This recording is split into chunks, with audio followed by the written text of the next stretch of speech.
So today I thought I'd try to hook the Grapple up to the 24 horsepower tractor. Now the issue with this Grapple is it still has skid steer connectors, and I've got these long adapters on here, so hopefully I can get this to hook up.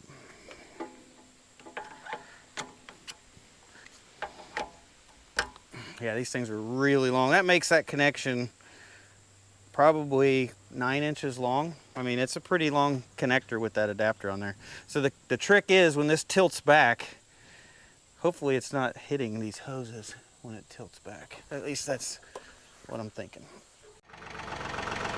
Yep. Well, that's as far back as it goes right there, and it's just starting to touch the hose. Let's see if I can reroute these a little bit. All right, let's try it there, see what it looks like. Oh, there we go. Yeah, it looks a lot better. I think that'll work. Hey guys, I'm Evan. Welcome to Country View Acres.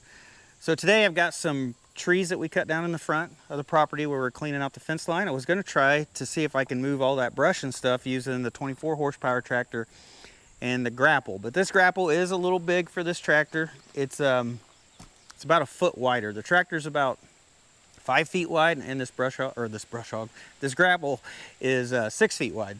So it's a little bit bigger. It's about 650 pounds, or around 600 pounds.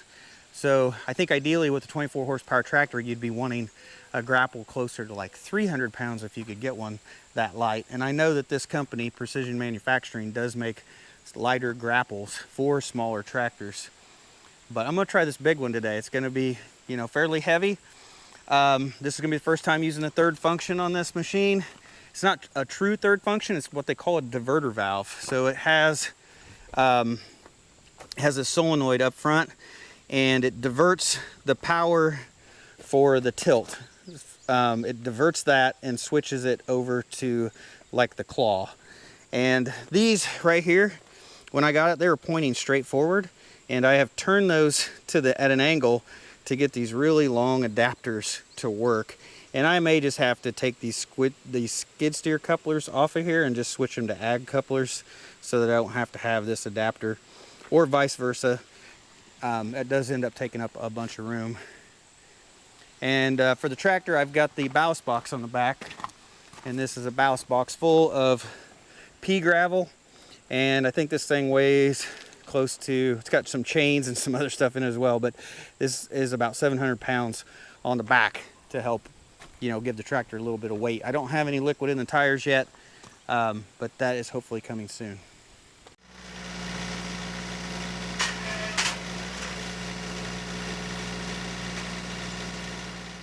So the way you operate the claw on this, there's actually a push button. You can't even see it. It's right here on the end of the joystick, right there. You might hear it click.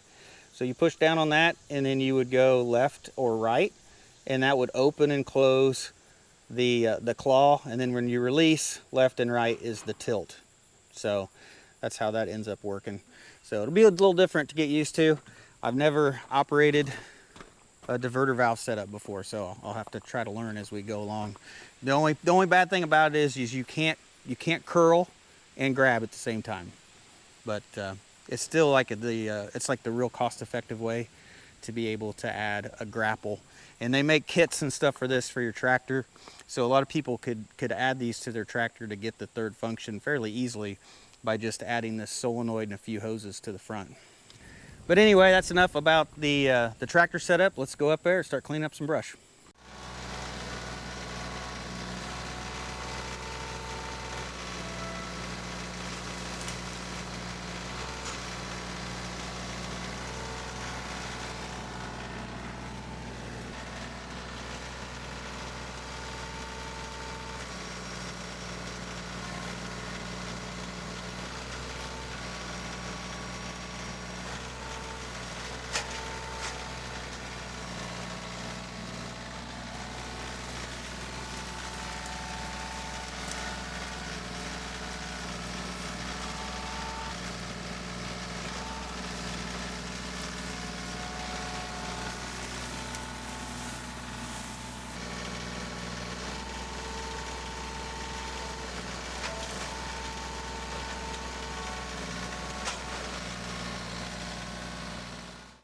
Well, the hose situation on this Grapple is not really working out too well, considering my diverter valve is on this side of the tractor.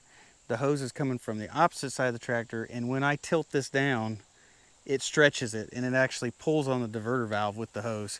And it's pulled the hose out of this holder once, and I fixed it, and maybe I shouldn't have, but it basically pulls really tight, and it's loosened up my fittings on the diverter valve, so now I'm leaking hydraulic fluid. And if you look at my bracket, it's actually bent it down a little bit. So that didn't quite work out very well.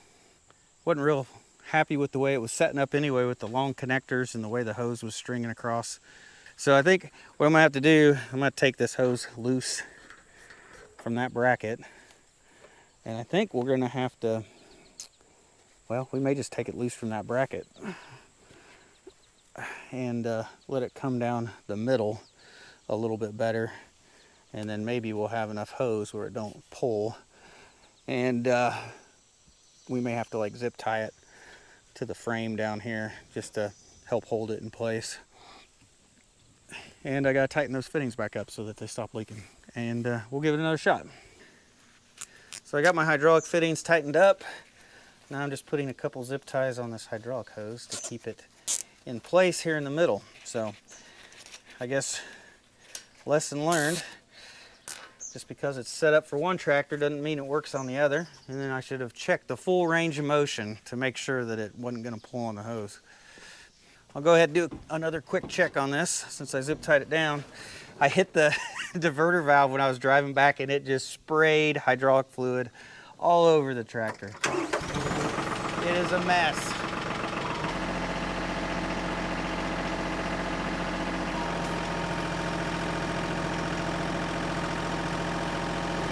That'll do.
Well, I think we've got the majority of the loose brush piled up. I'd say we got a 7-foot tall brush pile here.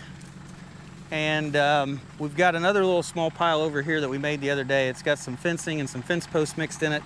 So I'm gonna try to pick it up and add it to this pile so that we just have one pile to mess with later on. And I think that's gonna be it for pretty much moving brush.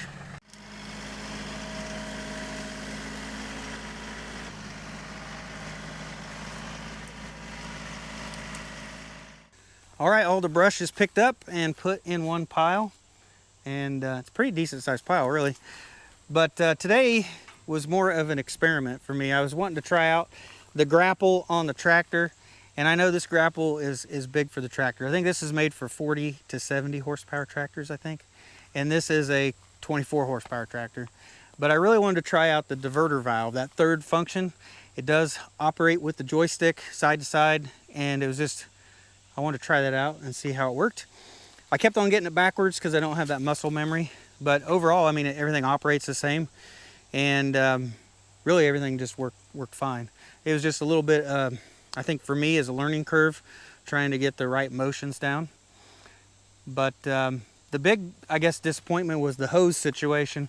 If I want to hook this grapple up to this, I'm going to have to reroute the hoses and zip tie them up to get them where the hoses move properly. This was all perfectly set up for my other tractor, so now I'm going to have to kind of reroute the hoses every time if I want to switch it back and forth between the tractors. So I'm not sure that this is something I'll do very often, but I just really want to try out the third function and see how it performed. And really, I don't know if there's really that much of a difference, to be honest with you. I mean, it's just a different movement of the hand. So I'm gonna go ahead and take the tractor back. I'm gonna grab a chainsaw. I'm gonna come back here. I'm gonna cut all the stumps off flush at the ground. So we cut these trees off the other day. I left them sticking up about 12, 16 inches. We've got 3 right here. There's 1 back over there, and I think there's some small ones mixed up in here. So I want to get this so I can run the brush hog through here and just knock down all these weeds and vines and everything.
So I get this question all the time, what is the blue stuff that I put on the tree stumps? And it is, I don't know if you can read it, but it is Tordon RTU. This is a herbicide.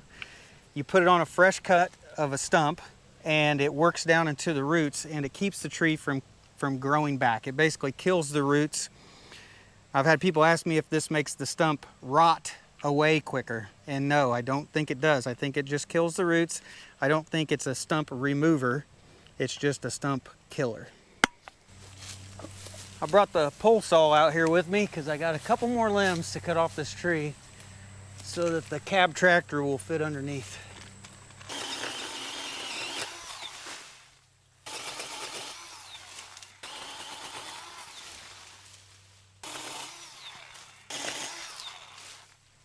All right, I think that's pretty good.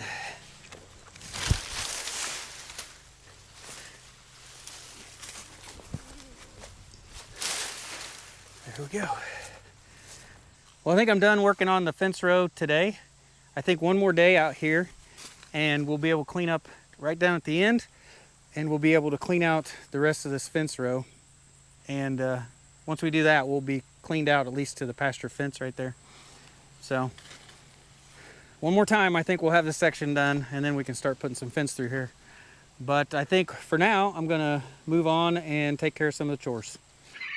So here's the turkeys. They're getting all feathered out, aren't you?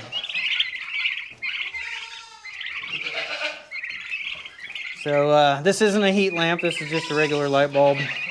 Just to give them a little bit of a night light. Everything's all wet. And your water's empty. Look out.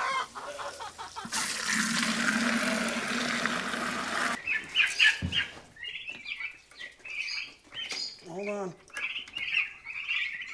There you are.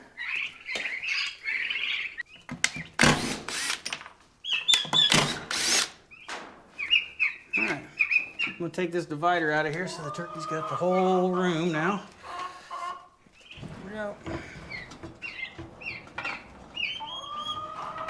Maybe. There we go.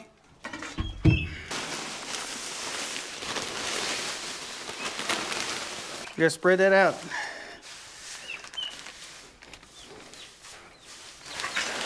Come on, you can get out of your corner.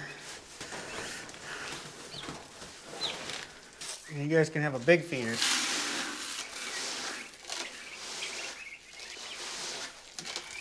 Well, at least the turkeys have a little bit more space now. They're probably not going to stay in there too much longer, maybe a couple more weeks, and then I'll try to move them out here somewhere in a chicken tractor with some electric netting around it. I just need to free up some electric netting to use.